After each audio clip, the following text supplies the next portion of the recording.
Les amis, c'est la suite de notre Tour de France des clubs. Soyez les bienvenus à Reims, en Champagne. C'est le Capi, monsieur Younis Abdelhamid, qui nous fait l'amitié de nous recevoir à la maison. Merci. Younis, comment vas-tu? Très bien. Ça va? Ça va très bien. J'espère que vous êtes prêts parce qu'il est chaud. Nouvel épisode de votre entretien Free League. Younis, merci donc de nous accueillir, monsieur le capitaine. Écoute, je voulais qu'on se retrouve pour parler de plein de choses. J'ai réfléchi au thème de cette discussion. Je me suis dit, est-ce qu'on parle ballon? Est-ce qu'on parle pas ballon? J'ai pensé à ce moment, tu sais, en 2021, où vous décidez, je dis vous, décidez cette baisse de salaire. Cette fameuse baisse de salaire qui était là pour répondre bien évidemment à la pandémie, les crises financières qui ont frappé toutes les industries et l'industrie du football. Et Reims a été un des premiers clubs ici en France à se mobiliser pour faire que l'équilibre budgétaire du club soit trouvé, qu'on puisse garder tous les emplois. Et je sais que c'est quelque chose qui t'a touché et que tu as porté, au-delà presque du brassard de capitaine que tu as en tant que sportif. Oui, on va dire que c'était un geste pour nous normal. On venait de vivre une période compliquée avec l'apparition du Covid, les confinements. Voilà, je pense que ça a été difficile pour tout le monde. Donc c'était naturel pour moi, pour mes coéquipiers. Ça t'est venu à toi? Quelle était la flamme? Qui a allumé l'allumette? Non, bien sûr, ça a été demandé par le club dans un premier temps, mais après, nous n'étions pas obligés. Bien sûr. Voilà, Il y a des contrats, bien sûr, qui doivent être respectés, mais après, là, il faut aussi savoir faire preuve de bon sens et penser un peu voilà, aux autres, pas à nous. Voilà, nous, on est quand même, malgré tout, on était quand même privilégiés parce qu'on a des bons contrats, on n'a pas à se plaindre et il fallait penser justement à tout le monde. C'est un point de démarrage qui me semblait essentiel pour comprendre un peu, peut-être un peu plus qui est Younis, qui est le bonhomme derrière ce personnage aujourd'hui du joueur de foot. Donc tu es un enfant qui grandit donc, dans la région montpelliéraine, tu fais tes études, école, tu joues au ballon là-bas, ok. Oui. Et tu voulais être footeux? Oui, bien sûr. Hein. On avait un terrain dans le quartier, Paul Valéry, et où on jouait. Où d'ailleurs, il y a Abdelhamid El Kaoutari qui est passé, Adrien Régatin aussi qui est passé. Donc oui, c'était le rêve d'enfant jusqu'à aller peut-être à l'âge de 15-16 ans. Mais après, on est obligé de penser à autre chose.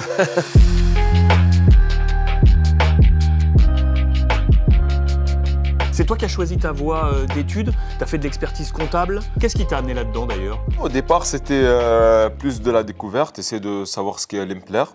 Donc je me suis orienté vers un BTS. Après avoir obtenu mon BTS, je suis allé en licence un peu générale. Ouais. Et j'ai eu plus de facilité dans les matières un peu comptabilité, finance. Et donc je me suis orienté dans cette voie-là et en allant jusqu'en master. Mais après, il y a eu un petit court-circuit entre-temps. On va y revenir sur ce court-circuit. Juste avant, tu étais un enfant sympa, turbulent. Non, moi j'étais... Comment tu calibres? Non, j'étais, on va dire, plus discret, à faire mon petit chemin, à jouer au foot avec mes copains au quartier, aller dans mon école, dans mon collège. J'étais plus casanier, voilà. Tu aimais ta vie? Voilà, je ne posais pas de problème, on va dire. Puisque tu as commencé sur le tard, tu as eu toute cette phase d'apprentissage jusqu'à on va dire une grosse vingtaine d'années, où tu dis que tu as connu la vraie vie. Cette vraie vie, tu l'as toujours en tête? Bien sûr, elle est toujours là. Tu ne l'oublies pas, la vraie vie? Non, je ne l'oublierai jamais parce que c'est ce qui m'a forgé. À partir du moment où j'allais bosser avec mon père dans son entreprise. En tout cas, moi, ça m'a aidé. Et dans le début de ma carrière, quand j'en parlais avec mes oncles, ouais. Voilà, ils me disent n'oublie pas d'où tu viens, n'oublie pas ce que tu as fait. Donc maintenant, sur le terrain, accroche-toi, travaille. Et c'est une chance d'être devenu footballeur professionnel pour savoir relativiser quand ça devient difficile. C'est marrant parce que tu vois, j'ai échangé avec William Steele, aujourd'hui l'entraîneur du Stade de Reims. Il m'a dit c'est le vieux. C'est le vieux, avec 35 ans. Hein, c'est le vieux, mais c'est le plus enfant dans la tête. Et il me dit, c'est fou, le professionnalisme de ce garçon qui est le premier arrivé, le dernier à partir, le soin de son corps. Tu parlais de court-circuit tout à l'heure. Donc tu es sur cette voie professionnelle, tu vas devenir expert comptable. Et pan, court-circuit, c'est quoi? Un coup de fil. À la base, Je travaillais là, cette période-là, à Intermarché, je faisais de la préparation de commandes à ce moment-là. Et du coup, je reçois des appels de clubs de la région qui me demandent de venir jouer ou me proposent un boulot dans la comptabilité dans mon domaine. Donc, j'avais fait le choix de rejoindre l'AS Fabrègues, qui est juste à côté de Montpellier, où le président est expert comptable. Et je devais rentrer en contrat de professionnalisation pour continuer voilà, dans ma voie. Ah, tu devais rentrer dans un club, mais en tant qu'expert comptable. En tant que dans un club pour y jouer, et il me faisait... Les deux. Rentrer dans son cabinet d'expertise comptable. Compris. Et du coup, le court-circuit, c'est que je reçois un appel d'Arles-Avignon et je fais un essai qui est concluant. Je dois faire un choix. À la base, je ne suis pas chaud pour y aller, je ne veux pas. Ah ouais? Et que c'est en étant dans la voiture avec deux potes à moi qui me disent vas-y, tente, t'as rien à perdre. Bien sûr. Au moins, donne-toi 6 mois et après, tu feras les comptes à la fin.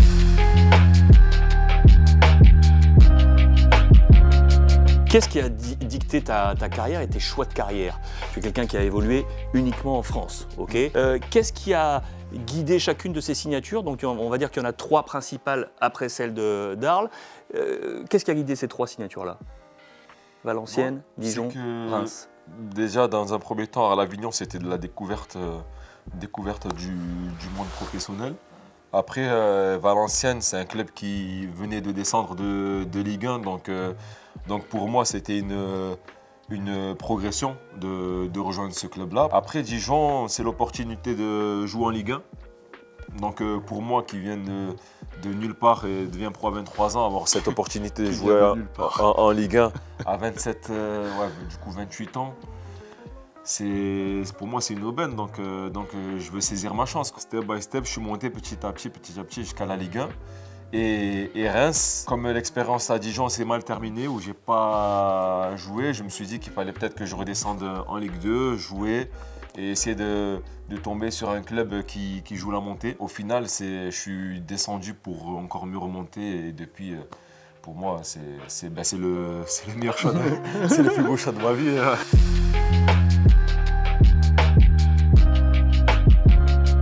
Tu es arrivé de l'étranger ou pas?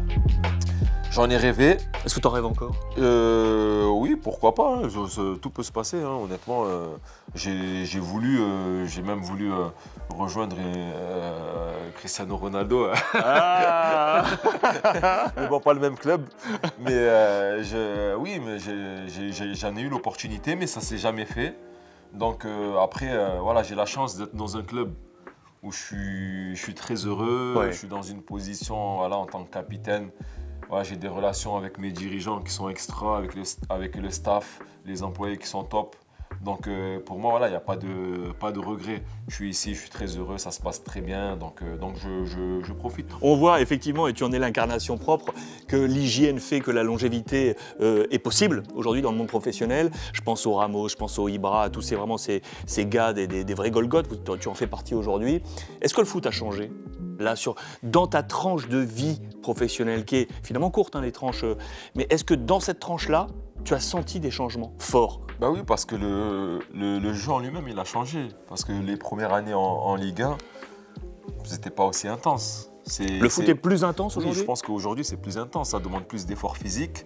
Et on est beaucoup dans le jeu de transition, offensif et défensif. Donc voilà, il faut faire attention à préparer son corps pour répéter les efforts. Et maintenant, c'est la base du footballeur. Donc on doit en salle faire du travail de prévention avec les préparateurs physiques. Et je pense que tout le monde se prépare en ce sens. Et aussi, on a donné beaucoup plus d'importance à la préparation invisible.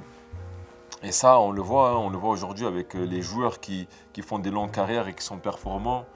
On voit que c'est des acharnés de travail, donc il faut prendre exemple. Luis, merci beaucoup. Merci. Merci infiniment. Merci.